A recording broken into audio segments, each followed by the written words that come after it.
All right. Hey, what's up, guys? Ty here, Bench Clear Media.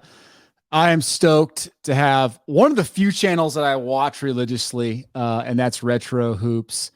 Omar, I invited him on, and he immediately said yes, which is very unusual. I usually have to beg people to come on. So tonight I'm excited to have Omar. We're going to talk. I don't even know what we're going to talk about. I don't have a clear agenda. I know Omar flies by the seat of his pants a lot too, so I think we're going to do that together. I'm excited. Omar, how you doing? What's up, brother? Yeah, man. I'm still getting used to this idea of like folks reaching out and going, "Hey, I'd love to have you on," and I'm like, "Yeah, I didn't, I'm just so used to doing my own content and my stuff that anytime somebody reaches out and says, "Hey, you want to jump on?" I'll just jump on, anybody's channel. It's awesome. So thank you for reaching out, man. I'm happy to be here, man. Appreciate it. Heck yeah. Well, I'm going to address the elephant in the room right now. How in the world do you get your hair to stay so perfect every single video? Are you kidding me, man? Well, so okay, so I'll give you this. All right, it's all about angles, right? I keep this side of my face is where it's at, right? So if I turn this way, I'm a hot mess. If I turn that way, good it's a call. little bit better, right? So having that camera right at you, it's tough. But man, it's hard keeping this mane, in somewhat of presentable shape. But I appreciate that. Yeah, thank you. I dig it. I dig it. So my grandpa's side is Mexican, and they like have crazy hair, Yes, thick hair, and my dad's side's not Mexican, and they're all losing their hair. Oh, so there's a 50-50 split in my family too. I could have gone either way. Okay. I definitely could have gone either way. So my grandfather, on both sides, on my dad's side of the family, is, lived to be, I think early 80s, late 70s, and passed away with a full head of hair that men could be jealous about. So I was pretty happy about that. Well, I got the Mexican side too. I got a thick head of hair, and haircuts every couple of weeks is a normal thing around here. That's right. Yeah.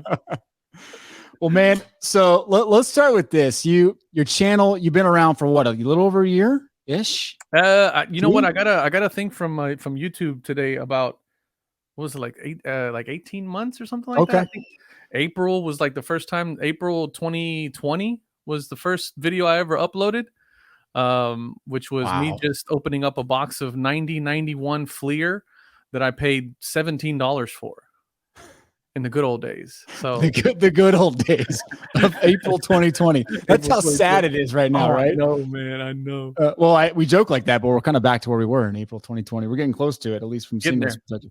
But tell me about the growth of your channel. Like you went into it you were ranting on stuff at the beginning and you're opening stuff. I mean, yeah. How do you explain the 18 months of this explosion? Dude, it's funny because I have no clue. So originally, I say April 2020 is when I uploaded my first video, but I kind of jumped back into the mix of things. Yeah. Like late 17, early 18. I had a binder of some old stuff, and it kind of, kicked off some emotions. And I was like, what are they doing with cards these days? What's going on with this stuff? And then I, just jumped online and kind of moseying on into the hobby. And, what I started doing was picking up, that's when I found out about Prism. And, as a kid coming from the junk wax era, to miss this huge gap of involvement in the hobby, and then all of a sudden to see a 2017 2018 Prism card, I was like, holy crap, is this what cards look like now? This is insane. And so I kind of got back into the mix, and what I was doing is I was kind of just like in my own little hole, opening cards. And I started going on Facebook Live, on my personal Facebook. I don't have a lot of my Facebook is typically just for my family, really. Yeah. Family and really close friends, very, very, close knit. I think I have maybe like 100 friends on my Facebook, and it's really all people that I can pick up the phone and call, Yeah. And so I started doing these, and then I started kind of bringing my kids into it. We were just having a blast, like ripping cards. And then I started buying old boxes and things like that. And I have a good friend of mine that lives down the street. He's actually a professional YouTuber. That's his job. He has part of his ministry is on YouTube. And so he primarily relies on that as his livelihood. And he's like, dude, you should do that on YouTube, man. And I'm like, what? Like, what? Who would watch that? And sure enough, man, I bought a box and I started opening, and did it with an iPhone. And really wasn't a whole lot of, obviously, as I expected, wasn't a lot of folks that were, lining up to watch me open junk wax at the time. This was pre The Last Dance.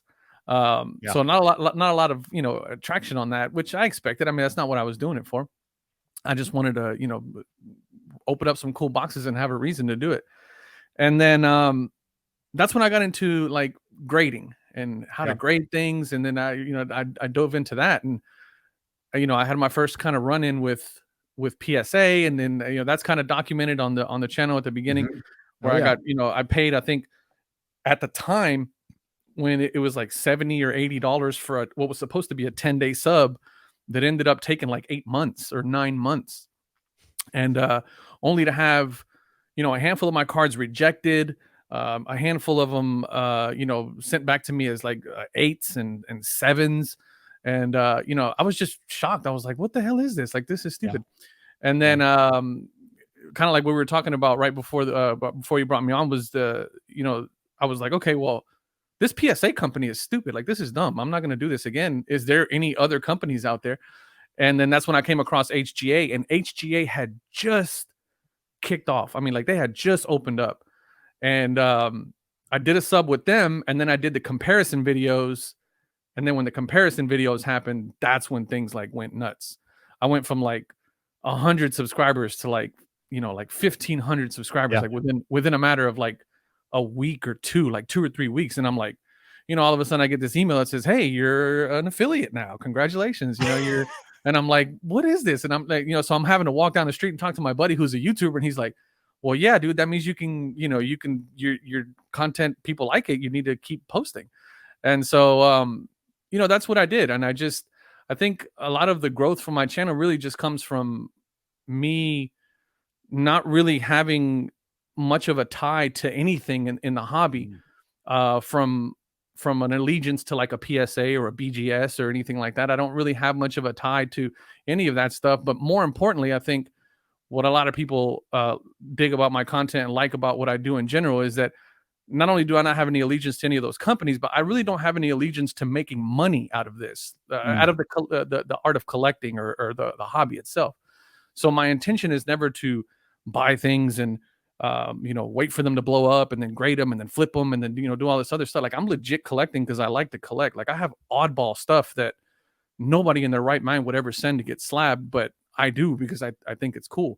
And so I think that's kind of where a lot of people kind of gravitated towards the content eventually. And then ultimately people just like to hear me talk shit about PSA because nobody really does that. And it's just kind of one of those things where I think some people feel it's a refreshing take, I don't disagree. No, all you have to do is go look. I just had a live session with Mike. We were answering some questions and talking stuff. All you have to do is look at the topics of all the talking heads and sports cards now to know why people are frustrated. It's going to the moon 9 months ago too. Holy crap. What do we do? It's plummeting. Oh my gosh. And like, there's no perspective and like transparency. So yeah, I get it, man. I totally understand why people gravitate towards it.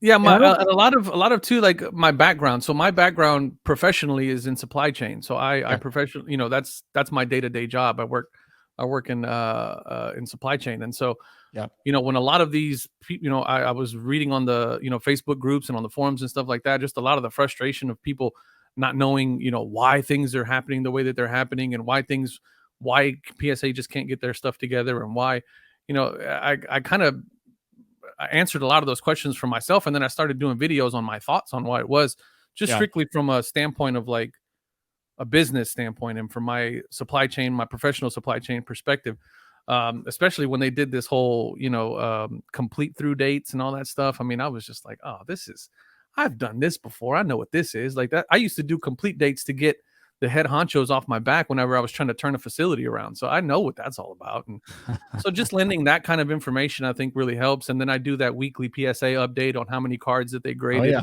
the week before. And so people really dig that information. And I just trying to bring as much information as I could. And once that kind of got going, it really just took off from there. Yeah. Well, Mike did tell me, he said, hey, tell Omar that I am a massive fan of his weekly PSA update. He references it to me all the time. He's like, hey, did you check out Retro's video this week? I'm like, I'll check it out. I'm a sub. Chill. Yeah, I think it just lends itself to knowing what's going on too. Like, if you understand that they're grading 250,000 cards a week, then you can understand why people are getting, modern cards grading out at a PSA 2. Yeah. Well, it's just because they're cranking them out. It's not even a thing anymore. It's a machine. Mm. They're just cranking them out, and so things like that are to be expected. Yeah. Well, and you've said this before. I mean, it's not so much that you're a PSA hater. It's that you just, if you're going to pay the price, you want it done right. And Yeah. you and I both agree, like the thing that's sticking out to us with SGC is that they're just doing it right, man. Like grade it right. That's all we ask. That's it. You Yeah. know, swing a half point or a point, got it.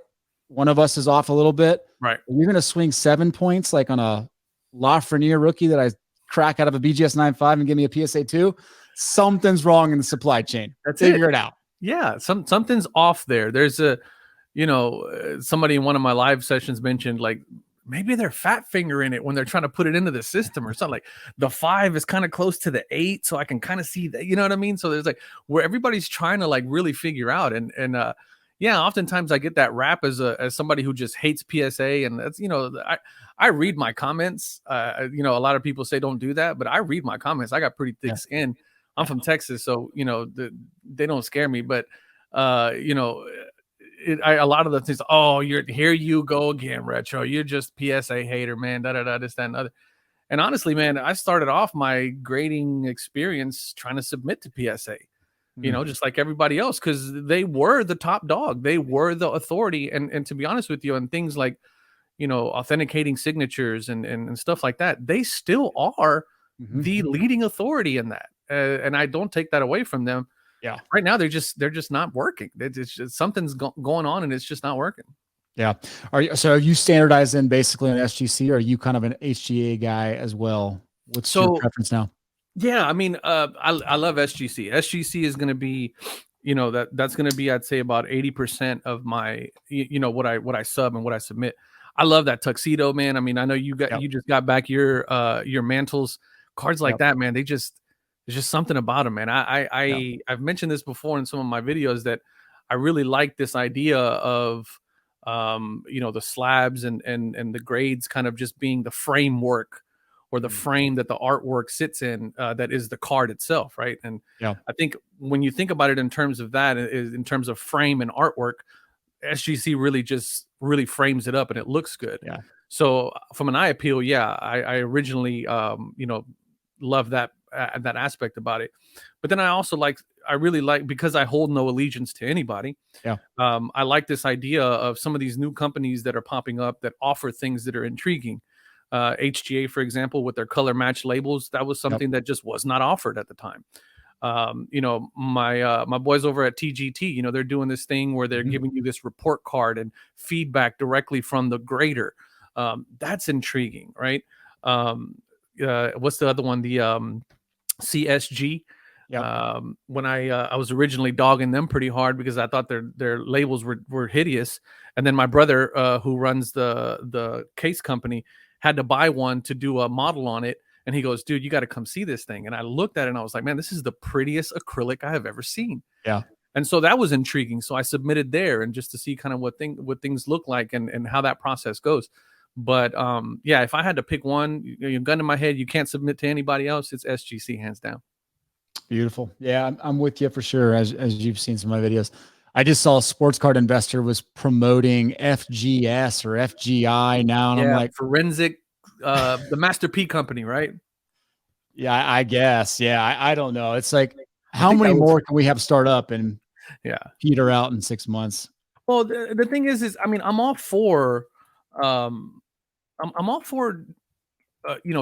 Change and market, letting the market, competition within the market take place. But I'm with you, man. Like there's a handful of these companies that are just doing the same thing, right? And there's no differentiator there. They're not offering anything new. They're not offering anything spectacular. They're essentially just trying to do the same thing, and they're trying to grab a market share of what PSA has. Some of these companies that I mentioned, HGAs, the TGTs, they're offering something that's a little bit different, something that's that's not being offered by some of these other companies other than just grading, right? Yeah. And so I think that's what's intriguing. And I think going forward, if anybody else is going to open up a company, then you have to offer something that isn't currently out there, and 100%. That's the big thing. Otherwise, you're just another one of those companies that'll here today, gone tomorrow, kind of thing. For sure. And I think these these companies don't realize, like, if you're going to go out there and take a swing at it, you better the heck not like falter in one of these areas. Like Right. CSG, don't promise 4 weeks and like send it in 8 weeks. Yeah. You know, in your case, I know you got yours back early. Which I don't. That was odd that I got mine back so early. Yeah. I don't know if they just knew it was me or what, but I don't know. But I was honestly waiting. I was expecting a long haul on that one. I was already starting to kind of forget about them, and then I got an email that said, "Hey, your card's coming back." But I'm with you. You know, don't come half stepping if you're going to do it, because there's a lot of pissed off people. You know, for sure. Well, you put out a video. I think it was yesterday, maybe this morning. It's all blending together. Certified sports cards, and that whole dilemma of receiving the Jordan rookie. I mean, it's massive. It's a viral video at this point. I'm thinking like, and that was a great perspective you gave. PSA sends the wrong submission to somebody, and it's like Brady rookies, a Jordan rookie. Yeah. Imagine the dude that was supposed to get those. Yeah. And he opens it up, and it's like $100 cards. Yeah. His heart's skipping beats, man. He's done. Yeah, this guy's expecting his Jordans back, and he gets a paper Lou Bob, you know, and it's like, where are my cards, right? And then, you know, just I don't even know, like, because it's funny that guy's video, he opened up, you know, the thing, and this is the second time that this has happened to this guy. What are the odds? To this guy, it's happened twice already where he's received somebody else's cards. I think the first time he was expecting some basketball, and he got back some Pokemon cards. He opened it up. He's like, "What the heck is this?" You know. So imagine the guy, right? So the guy who's supposed to be getting his cards back, but this guy like opens up, and you know, I don't know what he originally submitted, but I mean, I did the math and I did some comps, like $30,000 worth of cards. I mean, 25 grand in that Jordan alone. Yeah. You know, and if he was a less moral person, I mean, you know, forget it. Those cards are gone. You know, he's cracking those things out and sending them off somewhere else, and he's making his money. You know, and don't get me wrong. Somebody in the comments was like, "Oh, you act like PSA isn't going to take care of the guy." No, I'm sure they are. I'm sure they're going to take care of him, because that's a huge blunder, right? But the problem with that is, and I mentioned this in the video, is that guy paid upwards of $1,000 to grade that card, because that Jordan, you know, market value is 25 grand. And you know, Super the tier, Express. he's got to go Super Express one day, and it's $1,000 to grade that card. Same thing with that Topps 52 Kobe. You know, that's like I think that was like a $2,000 or $3,000 card. You know, he's got to pay the $400 or $500 to grade. I mean, he had maybe close to $1,500, probably $2,000 in just grading fees alone. And you would expect, when you're spending that kind of money, that PSA would you know, kind of white glove, you know, take it through the process and make damn sure that those people get their cards back. 100%. Yeah, exactly. Those being the Super Express being mixed up with economy, regular, and I guess maybe just or even express just blows my mind. Yes. Yeah. It just, it shows me that there's really no, I guess, you know, in my opinion, right? This is my opinion, is that they don't really value like what's going on here, right? I mean, it's almost like, okay, where else are you going to send a Jordan, right? I almost feel like they feel that way. Like, send them over here. Where else are you going to send them? You're going to send them anywhere else. So we're just going to throw them in with this other bunch over here. Yeah. I don't know. It just doesn't sit well with me. It creates great content. I'll give it. That it does. Thank you, PSA, for that. That's right. Yeah. That's probably why they were doing it. Let's be honest. They were just doing it for the content. They needed some more brand recognition out there. That might be it. Yeah. What do they say? No publicity is bad publicity. Yeah. Right. No press is bad press, man. It's like, you know what? Let's go ahead and mix things up today. It's a Tuesday. We ain't got nothing to do. Yeah. What do you want to say? Let's send a Jordan rookie and a Brady rookie. Exactly. Let's mix those up. Yeah, gosh. All right, so let me pick your brain on some supply chain stuff, because obviously we're seeing all kinds of retail issues right now. And if you want, I mean, obviously 6 months ago you couldn't get cards.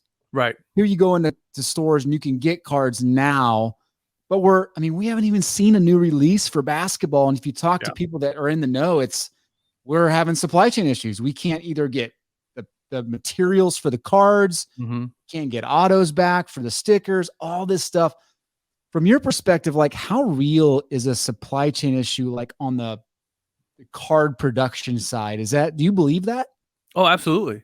Okay. Yeah. So So I'm in biotech, right? We're having issues with I'll take you back to the 8th grade chemistry, a pipette, which is just like a glass rod. Okay, we're having issues with that because we can't get glass made, and glass comes from from China, and China has it in a mill, and they have it from another farm that comes from they got to go get sand and they got to process it. And so if you get anything that's coming from China right now, they've been shut down for God knows how long, and it's almost like trying to turn a bus around, right? It's like once you stop it, in order to get it going again, it takes almost 2 to 3, sometimes even 4 times as long. So I definitely, agree that yeah, there's some supply chain things going on there that really mess with the flow of product coming to the market. I mean, we thought last year was kind of a bad step. This year is going to be even worse. I mean, like you said, we and I've said this a couple of times on some live shows. By now we would have had already at least 3 or 4 releases of 2021, 2022 product, right? We would have at least seen hoops. We would have at least seen Prism Draft, and maybe we definitely would have seen hoops. You've seen Donruss. You've seen Donruss already. We would have seen Donruss already. Yeah. And so, there's a lot of that going on too. So the supply chain issues are definitely real. I mean, anybody who works in any type of retail, anybody who works in any type of manufacturing setting or anything like that, supply chain teams right now are, we're worth our weight in gold at the moment because everybody's freaking out, right? Because we can't get our hands on things. And from my standpoint, we're doing biotech work, and so we have patients that are waiting on medicine and things like that we kind of take first priority. But even us who take first priority, we're we have suppliers that are just going, hey man, I don't have it, and I don't know when I'm gonna get it, and they're looking at their distributors and going, hey man, when can I get my stuff? And they're saying the same thing. I don't have it, and I don't know when I'm gonna get it. And so it's legitimate, man. I think we're really gonna see the effects of it for next year, because we're coming off of 2019, 2020, just complete shutdowns of the world, essentially. And then things kind of started to churn back into life again towards the end of this year, Q2, Q3 of 2021. We're starting to pick back up again, and then kind of here we go again with this with this variant that's coming out that's scaring the crap out of everybody again. And we're going into this situation where potential shutdown again, and potential tightening of people coming into the office and things like that. So things like production lines slow down, the flow of raw materials slows down. And people got to remember, a lot of what is supposed to be coming into the US is coming from China. And you should see, I saw a picture the other day of they track all of these boats on the Pacific. It's all of the tanker the big shipping container boats. It looks, I mean, there's thousands of them out there. That are waiting to get into port. And it's not so much that, so the supply chain issue is one thing, to be able to make stuff, right? And then you have the logistics side of it, where now there's this huge traffic jam of things trying to get funneled into only a select few ports in the United States. And that in and of itself is a whole nother ball of worms. And it's just one thing after the other that have to, we just have to clear the pipeline on all this stuff. And it's going to take a while, but these intermittent shutdowns that we keep having, and these intermittent scares of the virus and things like that doesn't help, because it just doesn't allow us to get back into the swing of things, to get things flowing again, and ultimately clear that pipeline to where we can get to some level of normalcy. But it's very real, man, and it's going to affect a lot of stuff going forward. Yeah, no, that's good. That's good perspective. There was a tweet earlier today that I responded to. Someone said, like, I can't believe how much of this Chronicles draft picks basketball is out in the wild. Yeah. And I joked and was like, it's almost as if Panini knew like they weren't going to have any product for the next 3 or 4 months. So they printed the snot out of this product. You know what? And I've actually never, and I just threw that box away the other day. I've been opening up a lot of that stuff because I'm trying to find the box. I was hoping to see if it was printed in the US. Maybe like, you know what I'm saying? Like for that one product, Panini was like, you know what? it's going to be a while before our stuff comes in from China. Let's go ahead and print this product in the United States and let's just run the crap out of it and load up Oh the shelves. man. But I've been buying a lot of that stuff because, my Rockets had a really great draft that year. And so, I'm a huge Rockets fan. So I'm loading up on, pretty much anything Rockets rookies for 2022. So I've had my fill, so I'm good. You're good. And yet still, there's still a ton of it on the shelves. So That's the 91 Fleer, the 90 Donruss we'll be seeing around for years. It's yeah. like, God, they're still pulling that stuff out of the warehouse. Now, don't get me wrong. If the checklist on that isn't very, appealing, right? But if it gets down into that bargain bin range where it's down in the clearance section, I'll walk away with some stuff. Oh yeah. Oh yeah, especially for people that like, you know what I'm talking about too. The people that have just like the itch to rip something, like the guy that'll go and buy a pack of My Little Pony trading cards just to like get his fix. There's people out there like that. So they're that box of Chronicles is going to start looking more and more enticing every time they go there and get their heart broken because there's nothing else there. I'm going to go on a limb here. Actually, I'm going to be very direct. If you are a subscriber and you go open My Little Pony packs, unsubscribe from my channel right now. I want none of that.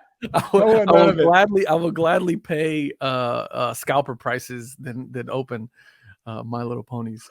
Exactly. All right, so let's back up then. With all that in context, what's kind of your current view, your current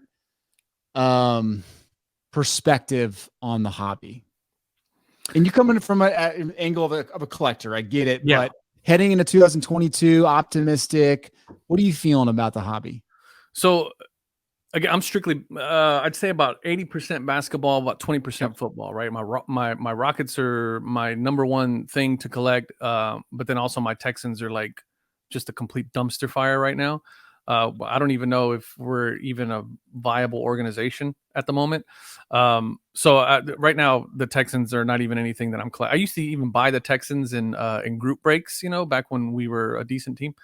But yeah, that's that. So right now, I'm strictly basketball. And like I mentioned before, we had the second round, we had the second pick, and then we ended up we had like a few picks in the first round, like three total picks in the first round. We picked up Josh Christopher, Jalen Green, and then we picked up which I think is going to be the ultimate steal of the draft, in Alperen Şengün.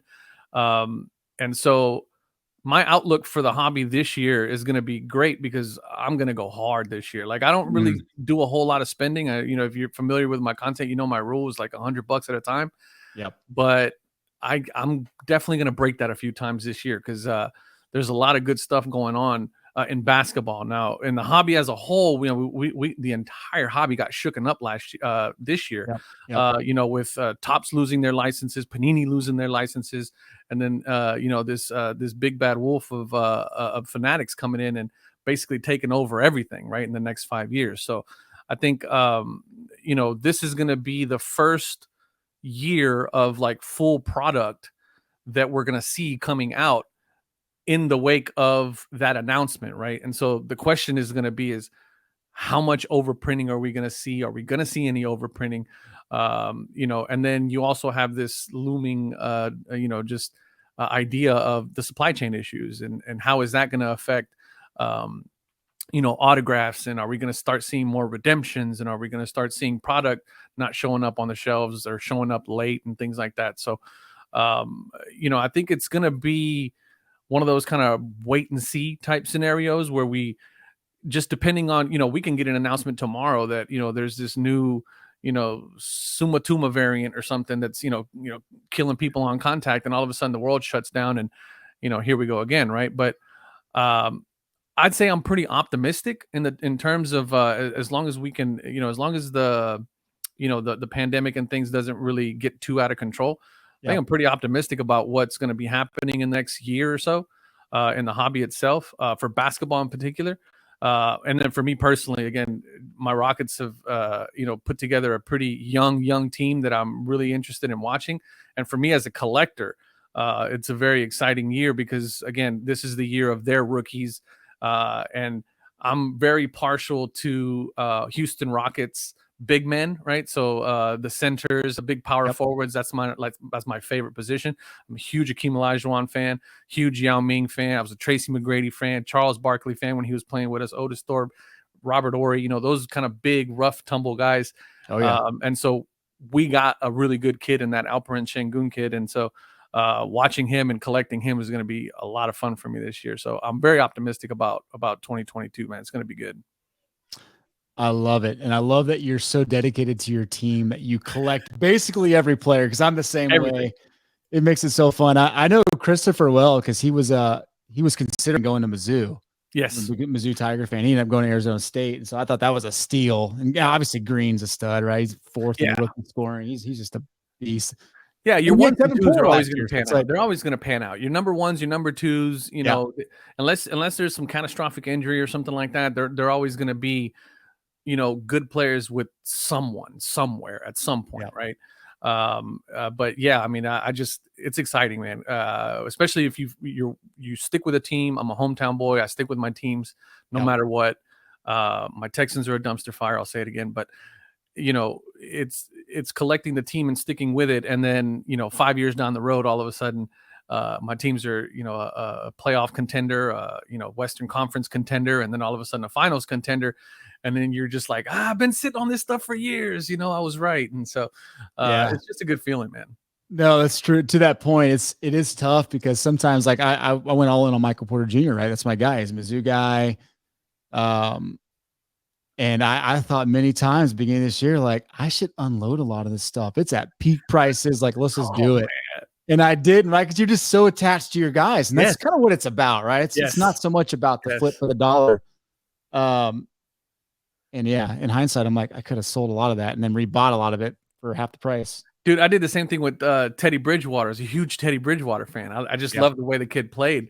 And, when I started kind of getting back into football, I was picking up, Topps Chrome Teddy Bridgewaters, Topps Chrome refractors. I even, put a little money into a gold refractor, that kind of stuff. And, man, I was picking up a whole lot of stuff. And then, he goes to Carolina, doesn't do so well, then goes to where do you go after that? He's with Denver now, but he just got with the Saints, right? Did he go Saints? Yeah, he was with the Saints for a while, and then he went to, I think he's with Denver now. He just got laid out the other day. That was scary watching that. But throughout all of that, I unloaded maybe a little bit, just to maybe kind of lower the cost basis kind of thing. But I just loved the kid. I thought he was he was a great player. I did the same thing with Dante DiVincenzo. Fell in love with him watching that Villanova game where he just went absolute nuts. And then I'm like, yo, this kid is insane. And then he goes to the Bucks where I'm like, oh, he's right there with Giannis. I'm all in on DiVincenzo. And then right as they were making their playoff run, man, he, has the knee issue and then he's out for the season. And I'm still holding on to a whole bunch of his stuff. And it really doesn't bother me because I'm a big fan of the kid, just in general. And so, yeah, it stings a little bit, right? Because you really hope your guy does well because, you could potentially move some of those cards and move them into bigger cards for some of your other players and things like that. But ultimately, man, it's having fun within that ecosystem of what you've bought and hoping that your guys pan out. And if they don't, there's no big deal because they were PC items anyway, Exactly. And it's always tough to hear those stories of people that load up on a guy that they really don't care about. They don't know anything about him. They don't know where he came from. They don't know what he's about or nothing. Not even a fan of the guy. And then, the bowl chasers, as I call them, it's, they don't know anything. No, but I guarantee you, none of those kids that bought Bowl when he shot that 3-pointer, know who Manute Bol is. Right. And so it's like, you don't even know what you're buying. And then all of a sudden his cards tank, 100% and you wonder why, so it's just fun, man. I'm with you. No, there's some serious truth to collecting just players you just love. Yeah. Like, that's any sport in any era. Like you can point to those guys that you just kind of fall in love with and you're going to stick with regardless. And this makes it so fun. Like that to me is the best part of the hobby. Is like, I got my guys over here that I'm going to follow regardless. And yeah, I might have some fringe guys that I'm okay with losing. Hopefully they do well too. But my guys, man, injury or not, I'm sticking with them. Yeah, if my Dante DiVincenzo's pan out, then I'm probably going to sell a lot of them and just buy a bunch of like high-end Olajuwon stuff. There you go. So that's what I mean by the ecosystem of what you create. You know what I mean? Like and I'll probably keep some high end, DiVincenzo's. I might, sell a couple of the prisms and maybe go pick up like a national treasure or something like that. Just kind of trade up within what you have. And it's always good to have your cards be worth something, but Yeah. at the end of the day, it's not what I'm propped up on, and you asking about the, kind of how the channel kind of got to where it's at now, which, I mean, don't get me wrong. I got like 5,000 subscribers. It's not really a massive channel, but I think a lot of people really appreciate that about what I do. That I'm not tied to, the flip and the investment and the ROI and all this other stuff. And I think that's refreshing for some folks, Yeah. Yeah, no doubt. Well, I selfishly had you on too, because you're one of the few guys that I think we could sit there and talk NBA all day. No one else in my little group here talks NBA. No one even cares about NBA. And I'm like, guys, really? I get NBA is getting crushed from like a sports card perspective, but it's a great time to be an NBA fan, because you got so much, the new generation. Oh my God. And like even last year's class, I get it, like overprinted to the max, but you got guys like Edwards and Cole Anthony and LaMelo and Maxey and Halliburton, like those, they're like top 50 guys stat wise already. Yes. Super underrated class. Yeah. Well, I mean, aside from that, right? Like, right now you got guys like, like Curry, for example, right? A lot of people, obviously the what he's doing right now in the game is just, and I hated Curry. I hated Curry for what he did to my Rockets, but just how, like, I hate Dame Lillard because of what he did to my Rockets too. But like, those are the types of things where it's like those guys that are playing, and I really look at Steph Curry, because people forget, or people wonder how, right? Like, how is he so amazing? How is he so great? Well, first of all, his dad is Del Curry, right? Right. And if you know who Del Curry is, well, then you understand why Steph Curry is Steph Curry, right? People forget that Kobe's dad also played in the NBA. And if you understand who his dad was, then you understand why Kobe was so great. I mean, aside from his own ambitions and just his, the Mamba mentality, which is, his accolades, we're starting to see this generation of basketball players that were groomed from children, to be basketball players, and the cream is rising to the top, in the situations like a Curry. And I mean, these guys they're going to start doing some pretty amazing stuff. I mean, we're going to start seeing, I think, within the next 5 years, some of these old records just get completely shattered. And it's going to open up a whole new era. It's going to set the bar even higher. And then, like you mentioned, the Edwards, the LaMelos, those kids are going to come in, and they're just going to set the bar even higher than that. So you're right. It's an absolutely awesome time to be a basketball fan. And if you're into basketball, and if you've been there enough to know the progression of how things have worked over the last 15 or 20 years, then it's a very, very exciting time to watch basketball. Yeah, it is.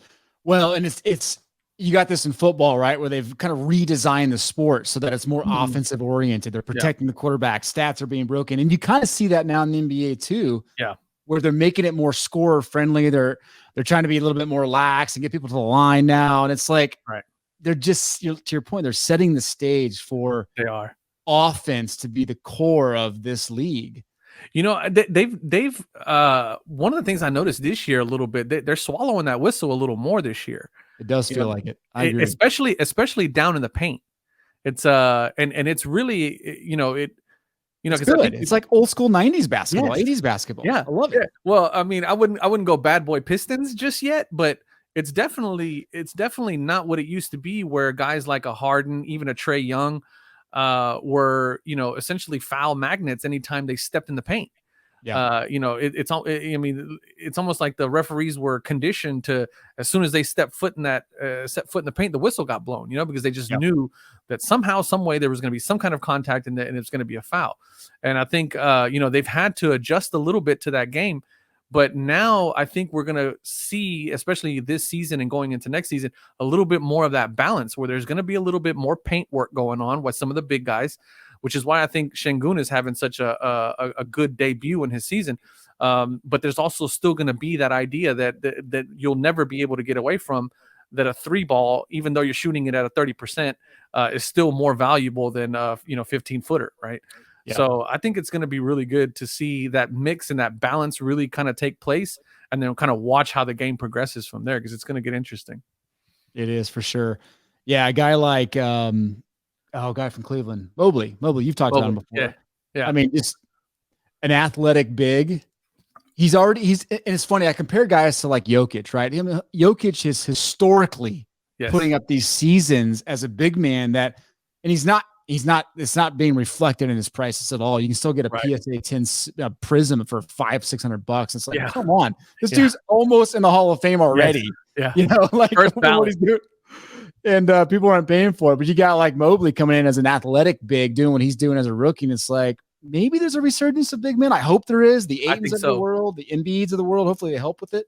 Yeah, I think so. Because it's been, forget about this season, and you can maybe forget about last season a little bit, right? But prior to that, the 4 or 5 seasons prior to that, it was all about the shooters. It was all about the 3-point ball. It was all about the shooters, especially with my Rockets. I mean, we got to the point to where we pretty much got rid of every center in our lineup and just brought in a bunch of shooters. Yeah, 6'6" team.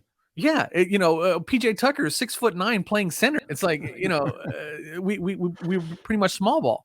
And so, I think that's kind of where the resurgence of like a lot of the, the Kawhi Leonards and the Kyle Lowrys and those guys, Damian Lillards, those card prices kind of going up and up and up, and not a lot of love being shown to the big men because the big men were just utilities at that point. Yeah. But I think with that balance that I was talking about kind of playing out a little bit, I think the league kind of picked up on that. And they kind of wanted to bring some more of that balance. And the other thing too is that, a lot of those big men, the Vitches, right? I mean, a lot of those big men are international men and big international European guys.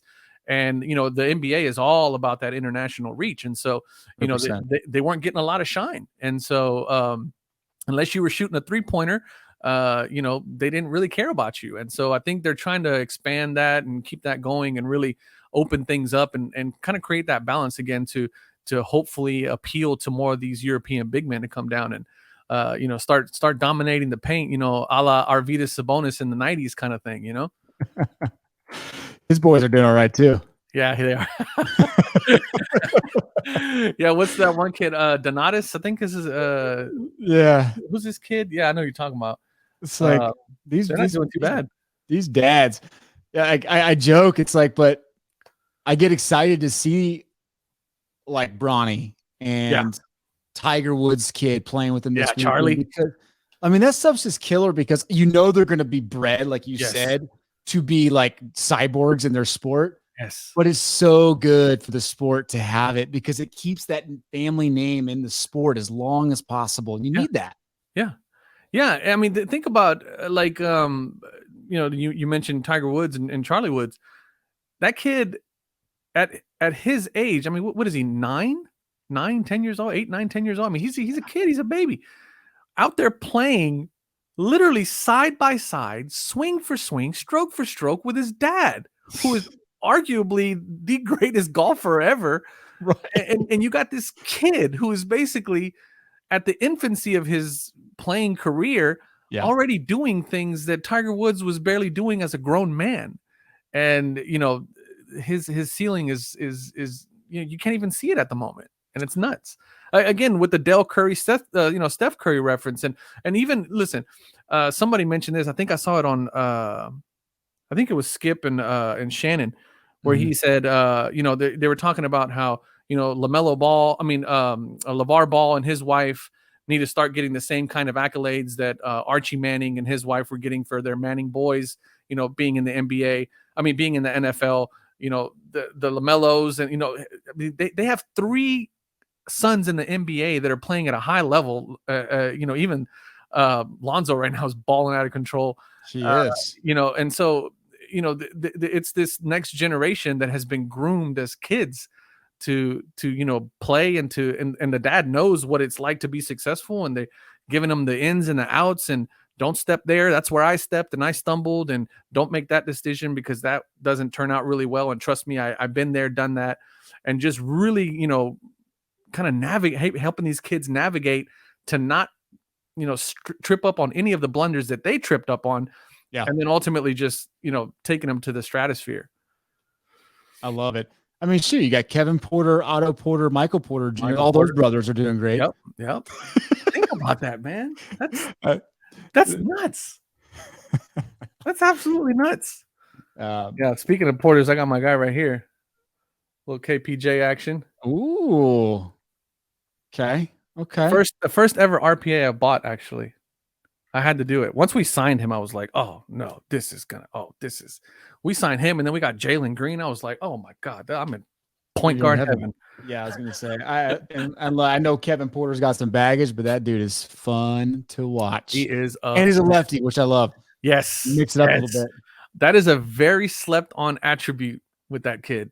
Yeah, it's going to be exciting. He's hurt. I think he'll be back. Oh no, Jalen Green is supposed to be back during this road trip, but we'll see. It's gonna get interesting, man. I'm really looking forward to collecting next year. It's gonna get really good. I'm with you. Well, it makes you the supply chain issues make you kind of go back and dig into cards and maybe stuff that's out there now. And I kind of got sucked into some select basketball that's kind of sitting around. Yeah, with some people. I wasn't a select guy before, but that's kind of fun. But yeah, late 90s basketball has seen a massive resurgence. Why do you think that is? Do you think it's because guys like us, we grew up in that era and we're like, let's go back and get the good stuff? Yeah. Yeah. I mean, I think, right now we have, obviously National Treasure, Eminence, creme de la creme. That is the top tier stuff. And so I think a lot of guys, in your and I age group are starting to think back like, man, what was that in our era? Oh, that was PMGs. Mm-hmm. That was the autographics, that was the skybox, the power in the keys, and the one in every 250,000 pack, insert that you can get. And, a year ago, not much respect was given to those inserts and those insert sets. And I think people just really didn't understand, how hard it was to pull those cards. More importantly, how hard it was to pull them in decent condition because of how delicate they were, because of the manufacturing processes back then. They weren't the best, it was essentially foil on cardboard. And, now with this whole idea of grading and condition and things like that, the idea of pulling a power in the key Michael Jordan from a 93-94 Fleer box, and then have it grade out a 10 because it has no chipping whatsoever on any of the foil is just insane, because now we got bricking issues and things like that. So I think the allure of being able to pull something that maybe wasn't like so big, but condition wise it's hard to get something in a good condition, has attracted a lot of that pump into mid 90s, late 90s cards. But then also we start thinking about Kobe was 90, what was it, 90, 97, 98 rookie, 96, 97 rookie. So, there's a big pump in that. And then, Kobe's second year and third year. And then, the jambalaya inserts. And, there's just a lot of really cool stuff that, we weren't, pulling the 1 of 1s and the 10 golds and nothing like that. But we were pulling some pretty awesome stuff back then. And there's a lot of interest in the sealed wax now. And I watched that Nat Turner interview, and he was kind of showing off his graded packs and stuff like that people are really starting to covet now. And I think a lot of it just has to do with that and the Ray Allen rookie cards and the I was back then I wasn't into cards at that moment. I think I kind of stopped really after like 96, 95, 96, right before Kobe came into the game. But I think probably the end of my collecting as a kid was right around the Grant Hill, Jason Kidd rookie era. Yeah.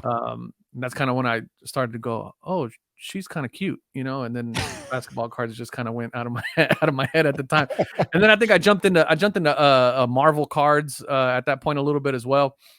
So there was it was a little bit of just divergence, but man, it's especially now. I mean, I'm 37 years old, and you got that little bit of disposable income and discretionary income, and you go, hey man, what if I pull a Kobe PMG? That'd be dope, and so you run that gamble, and I think that's what we're seeing. That's why we're seeing a lot of this pump into the late 90s stuff, Yeah.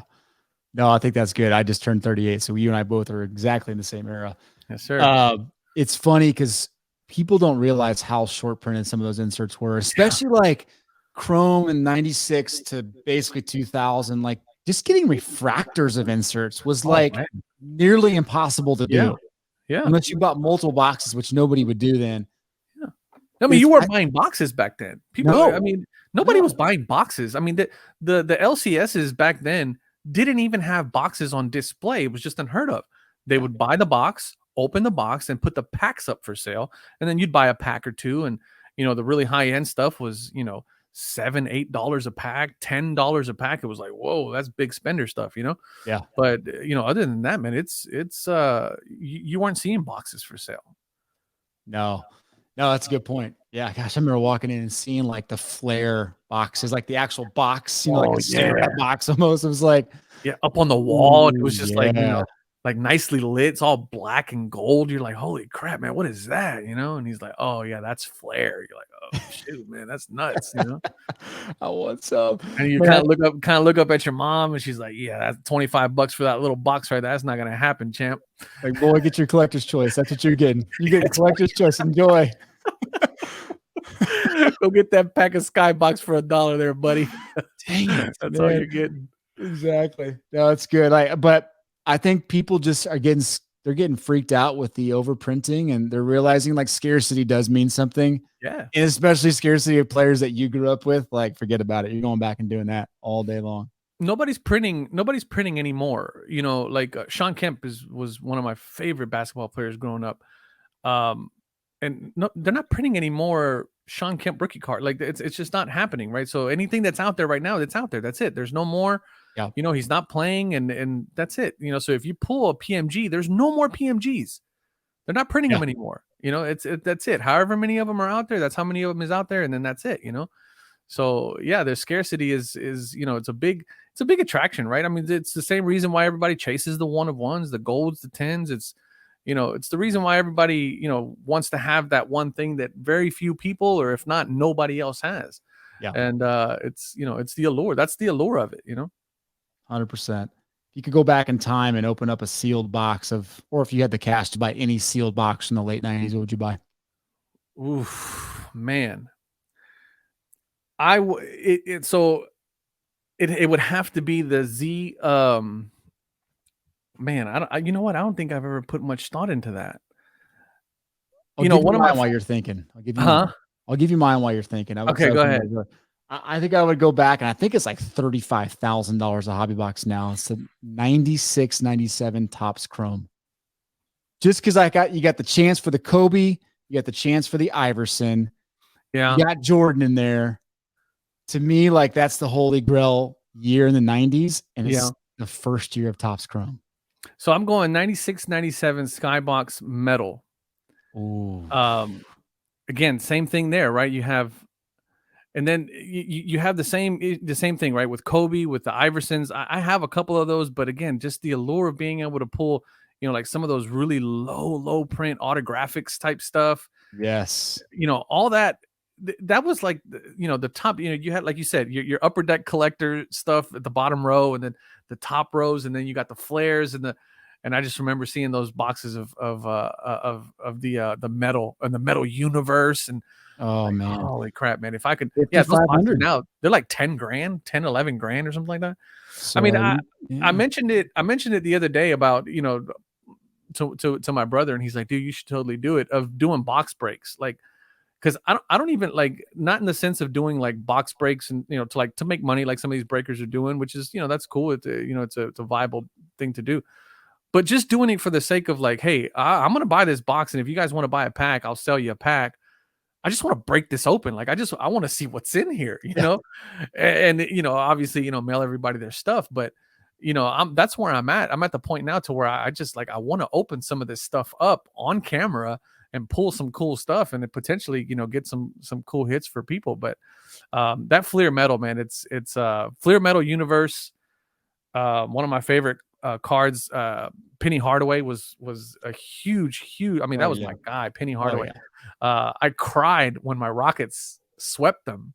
It was such a like a hard thing for me to go through as like a 10-year-old at that time. I was like, I had my Penny Hardaway jersey, and then I was kind of rooting for my Rockets at the same time. So it was like, but that Penny Hardaway Fleer Metal Universe, hands down one of my favorite cards. And then I can't again, obviously you get the Jordan Fleer Metal Universe, and then you got the Penny Hardaway. I mean the Kobe Bryant's. But yeah, anything Fleer Metal Universe, I'll take a box and rip that if I just had the cash to do it, for sure. I always thought it'd be cool, like get a group of guys or get subscribers and say, hey, we're going to go get a box of metal for 10 grand and we're just going to invest in it together. We're going to open it together. We're going to send the cards to get graded together. And then we all get first dibs and kind of buying the guys we want at kind of market price, maybe a bit cheaper. But if not, we'll sell them and hopefully make our money back. But just do it for fun. Like it'd be a blast. Yeah, that was kind of my thought process, right? I was telling my brother, I was like, man, you know, the box is 10 grand. It's got, you know, what is it, 36 packs, right? I mean, you'd have to, math wise, what would you have to do there to cover the pack, right? Yeah, you have $350 a pack, you know, to cover your shipping expenses, top loader expenses and stuff like that. Maybe $350 a pack. If somebody offered something like that, you know, and I had $350 laying around, I might take a crack at that. You know, I got what, maybe 5,000 subscribers. I probably scrounged together some folks to do that. That wouldn't be too bad. But yeah, I'm with you, man. That'd be one of those things where it's like I'm so invested in that era that I would love to see just what's in there, you know, and do it live and, you know, make a big thing out of it and big event. It's not about making the money off of it. And if we hit something dope, you know, imagine doing something like that and then pulling like a PMG Kobe or a PMG Iverson or something like that. That'd go, you know, I mean, the community itself, the hobby itself would just go ballistic. Yeah. You know, and it'd be a celebration, man, I think. But definitely something I've been thinking about a lot about recently. And my brother, you know, he's like, yeah, man, you know, that's kind of cool. You should do something like that. And I've been kind of tinkering around and looking at prices and stuff like that and seeing kind of what's what. But I really need to get in contact with some folks that can, you know, actually put one in hand. I'm a little sketchy about buying big dollar stuff like that on eBay, but yeah. You know, knowing our luck, we would open up the packs and there would be collector's choice in there. We would just like, we just stop the video and run. Like, Jesus, man. Yeah. Get completely. Oh, that would be the worst, man. At that point, you'd have to buy one of those a baseball card exchange, you know, certified. Oh, for sure. Pulled from a sealed box kind of thing, just to make sure everything's legit. But no, I'm with you, man. It's that would be dope for sure. Yeah, well, count me in. If you do it, I'm in. Oh, for sure. No matter what. Well, maybe not the Topps Chrome. No, I'm not dropping $2 grand a pack. But the thing about, I mean, like Topps Chrome, for example, I mean, you know, if you're looking on eBay and those eBay prices, you know, that's what those guys are asking for it. But again, that's kind of why I mentioned, you know, like I really would like to sit down with, you know, like an old dealer that has some of that inventory and say, hey, here's what I'm doing, man. You know, like I'm not, you know, I want you to make obviously your money, but I'm not trying to get rich on for this. Like, you know, it's really just kind of trying to do this as a celebration for the hobby and the era. You know, hook me up, you know, that kind of thing. So yeah, I don't know. If you got any connections like that, man, let me know, because I'm definitely, that's seriously, it's funny you brought that up because I've seriously been thinking about doing something like that. Yeah, well, when you need a co-host, I better be at the top of the list, because you and I can color commentate those players all day long. For sure. That's the other thing too, man, is finding people that are, you know, that are into that era too. You know, my guy Alan over at TGT. I don't know if you've caught any of the lives that we've done together, man. That dude is, I mean, he's a walking encyclopedia with some of that stuff, and way more than I am on a lot of those things. And, you know, sometimes he'll throw a player out and I'm like, wow, look at that reference. And he's like, yeah, he's like, yeah, that's a good one, right? I was like, dude, I didn't think you would know about that guy. So it's cool, man. It's, you know, people, we were kids, you know? And so, yeah, you know, there's a difference between watching the games and like really enjoying watching the games. And I think very few people actually at that time at 9, 10, 11 years old actually watched those basketball games and enjoyed watching those basketball games. And that was me, you know, and there's very few of those folks, you know.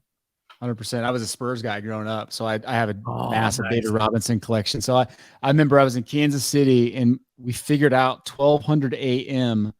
I could still get the reception at night from my room. Oh, San Antonio radio. Nice. And I mean, every night I would slip into bed. My parents would be like, you going to bed early? I'm like, I'm just going to go listen to the Spurs game. I mean, like as a 10, 11, 12-year-old, just every night. Sean Elliott, Avery Johnson, David Robinson, Tim Duncan, like it just takes you back. I love it. Avery Johnson. I used to love the way Avery Johnson used to talk. It was hilarious, man. I remember, you know, you're talking about that you have Hispanic heritage also. And I remember watching a game and seeing Vinny Del Negro. Oh, yeah. And I was like, hey, that's in Spanish. that's in Spanish. I know that. That means black. The whitest dude ever. Oh, the white, the whitest Fluffiest hair. Talk about hair, man. That player yeah, was that guy fluffy. he had a hairpiece on him for sure. He had that really nice coiffed hair. Oh, so good. So your interview with what was his name from TGT? Alan? Alan. Yeah. So I landed the other day. I actually flew in from Houston back to Spokane, and I had to drive 2 hours, but a snowstorm was coming in. I landed at 1 a.m. and my wife was like, "You sure you want to drive in the mountains at 1 a.m.?" Yeah. I'm like, "I got to beat the snowstorm." I was so tired. I'm like, "What am I going to listen to?" I threw on your live session had just ended with Alan, and so I'm like, "All right, here we go. Omar, you better keep me awake." And sure enough, it was like a 2-hour interview. You guys were like bantering for 2+ hours. All the way home. You helped me survive. You kept me alive. That's awesome, man. I'm like very happy to hear that because it's one of those things, man, where if you catch up with somebody, you talk to somebody, and I've had a lot of interaction with him because he was they reached out to me. He was with another grading company that had just started, and he originally reached out to me underneath that hat of that grading company. And so we kind of built a little bit of a rapport there. And then he kind of broke off and did his own thing with TGT and reached out to me again and was like, "Hey man, I really want to bring you in. And, we really want you to give us your opinion and stuff like that." And just kind of started chatting with him on the phone and stuff like that. And really realized that he was, just really into the sports, into the hobby and stuff like that. And, and once we start, once you get talking basketball, it's a whole nother ball game with him. But he's an LA guy, so he's kind of got that LA swagger type, type of guy. And so, and I'm from Texas, so it's a little bit of the yin and the yang with him and I. But it's always cool because he's into the same basketball era that I was into, and he's the same way, just a big collector, likes collecting oddball stuff. And so are a lot of the guys over at TGT as well. Those guys are just like bona fide hobby guys, that really just like collecting the oddball stuff. And I have a blast talking to those dudes, man. It's always fun, especially Alan, man. He's always a hoot to chat with. So I'm glad we were able to keep you eyes open and on the road, bro. That's good. He got me really intrigued when he was talking about how they're spotting fakes and stuff with the mantles and the things that they're learning and the classes they have to take. I'm like, I didn't think about what goes into that, even for like TGT. Yeah. I mean, it's insane the work they have to do just to like not get screwed and kill their company. And he was telling me about a lot of the stuff that they turned down. He's like, "Look, man," he goes, "there's things that we're just simply not ready for. We're a very, very young company. We're we have some expertise. We have some people that we can lean on for further expertise. But then there comes a point to where it's, like they say, there's levels to this, and, one of the things that I, appreciate about what they're doing is that they know what their limitations are. They know what they want to take a gamble on and what they don't want to take a gamble on in terms of their reputation, in terms of what they're doing for the hobby. And they want to make sure that they do good business. And so they're not going to stick their necks out on something that they don't feel 150% confident about. And, that's always refreshing because they could very well open the floodgates and just receive in everything and grade it and stamp it and slab it and send it out. And, only to have it pop up, a week or two later on, Card Porn's Instagram that they don't know what the hell they're doing. And so, it's just one of those things, man. And he talked at length about that. And we've talked about that separately on phone calls and stuff. He's like, man, he goes, "I got to tell you, there's, a couple of 86 Fleers, man, that we would have loved to have graded. We just didn't, because we weren't sure. And we exhausted our resources and still weren't sure. And we just turned it down. We sent it back and said, sorry, we can't, here's your refund. We just simply can't grade this because we're not sure." And so, it's tough, man. But I think what they're doing is great. And I mean, anytime you're trying to start a business from scratch it's always a pain, For sure. Yeah. To that point, there's a lot of those grading companies, fly by night grading companies that I'll sometimes take chances on, and I'll go back and buy, like I bought some Pujols rookies from GAI or whatever those companies were back then. I'm thinking, okay, they look really good. I'm going to just crack that slab and send it in. And sure enough, they're cut, they're miscuts. And it's like, no wonder. Yeah. I can totally see why Alan's like, we're not going to be that company that goes down that path, because you immediately get just because you can go down. That's a slippery slope, man.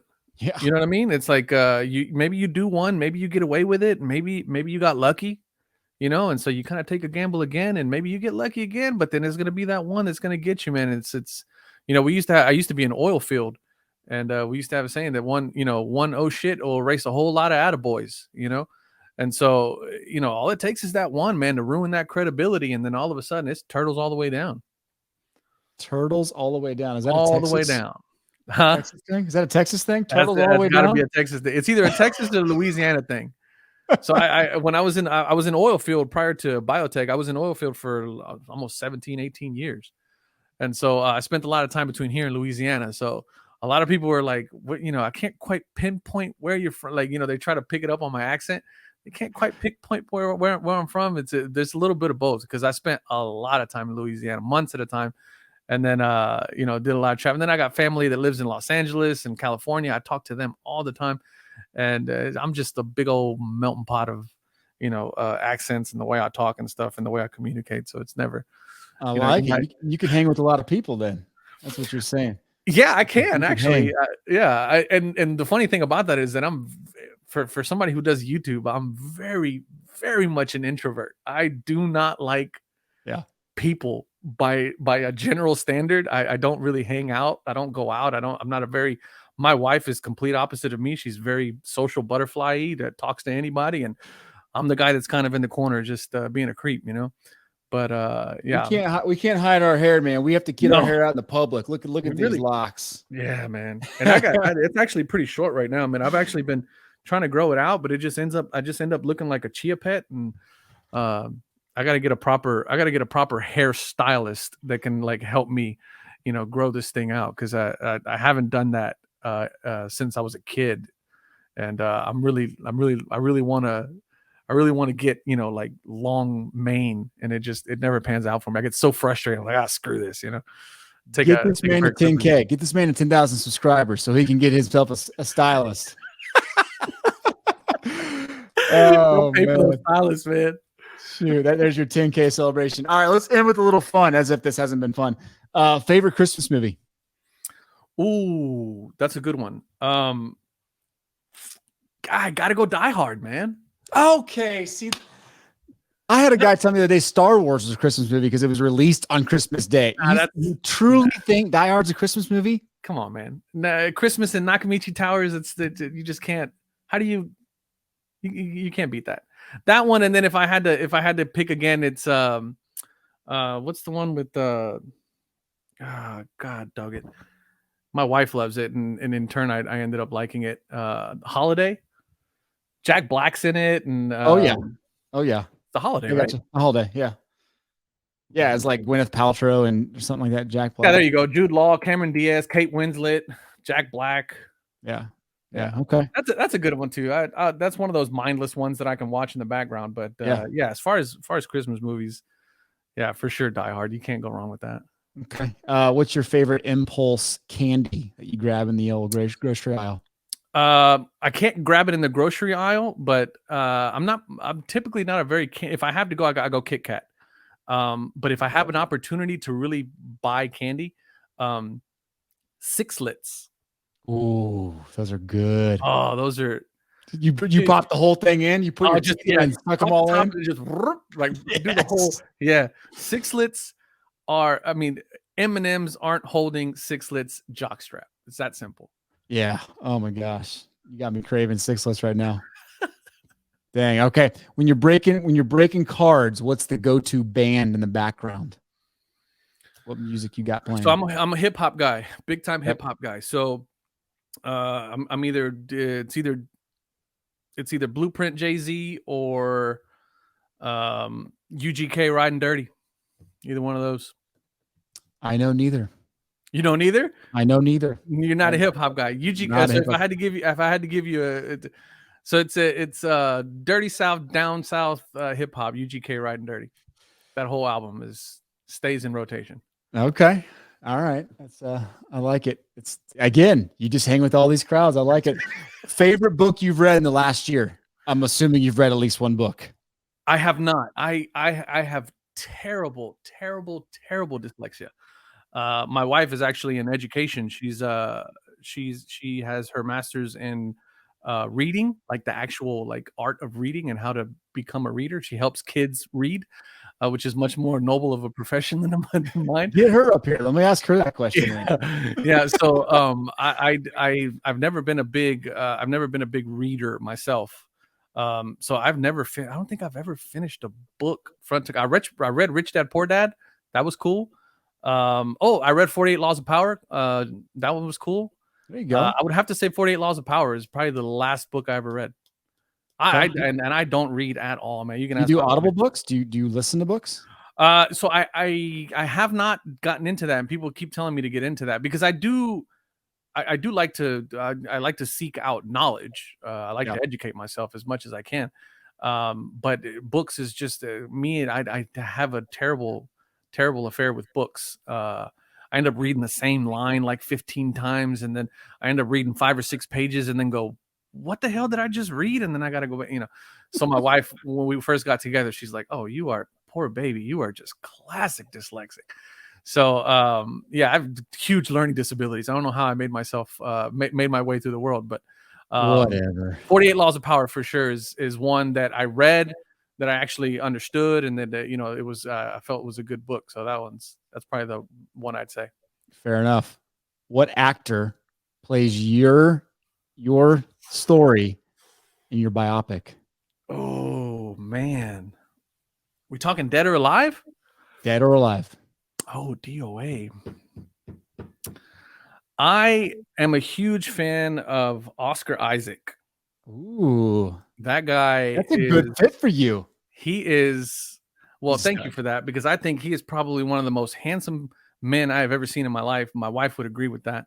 But I like his acting. He's Central American, if I'm not mistaken, I think. If I had to pick and I had to go with a glammed up version of what I think I look like, then Oscar Isaac for sure. What was the massive movie that just came out a couple months ago that he was in? He was the dad. Oh gosh. He was the dad? He was dad. He got killed in the movie. Oh, spoiler alert. He's from Guatemala. That's where he's from. Gosh darn it. What was the name of the movie? Huge movie. Oh, Dune? Dune. Killer. Loved it. Okay. I tried to watch that movie. I got maybe 15 minutes into it, and then I just stopped. I was like, "What is this? What am I watching here?" And where it really went south for me is when the kid did the mind trick with the water thing.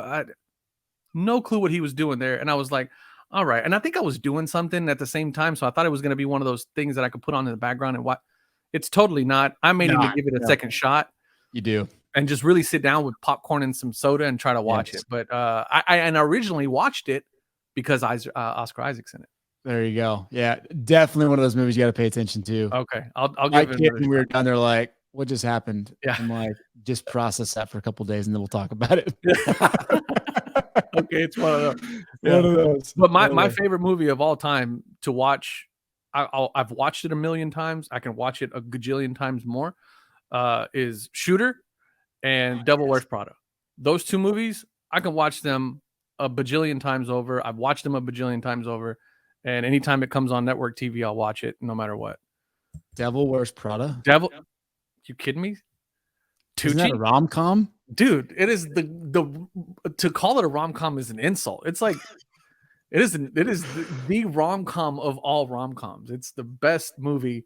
It's so star-studded. It's just great story, great. I mean, Stanley Tucci was a freaking genius. Awesome. I don't know how he didn't win an Oscar for that one. I mean, it's it was a great movie. I like it. I could watch it a million times. I get the Shooter. I mean, Mark Wahlberg, he's a collector. It's a killer movie. A Devil War. You're just so deep and diverse. I threw you for a loop on that one. You did. Right? I'm sitting there thinking, okay, I haven't even seen that. I don't think I've seen it. And here's the thing: is I'm not ashamed of it at all. Like, I will sing it from the rooftops that is a great movie. That is a great movie. I'll watch it. You're not the guy that's opening My Little Pony packs, are you? I'm really not. No. Okay. That's where I draw the line. Okay. That's the line gets drawn there. I would have my Texas card revoked for opening My Little Pony bags. Yes, you would. Yes, you would.